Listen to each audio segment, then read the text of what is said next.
Typesense is selected. The Version tab lists Typesense releases and install actions. The Service tab lists installed versions and local paths. Open Configuration to inspect the Typesense server settings. The Log tab shows the Typesense startup output. The service log reports Typesense listening on port 8108.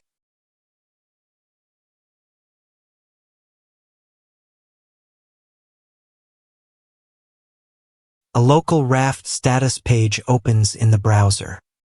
The raft page shows the default group as leader. Open the vars page to inspect process values.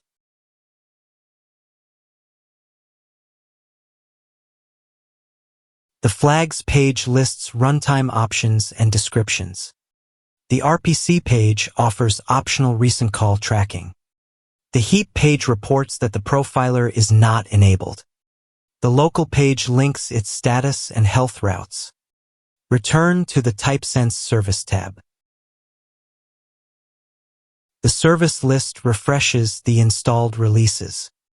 The release is running.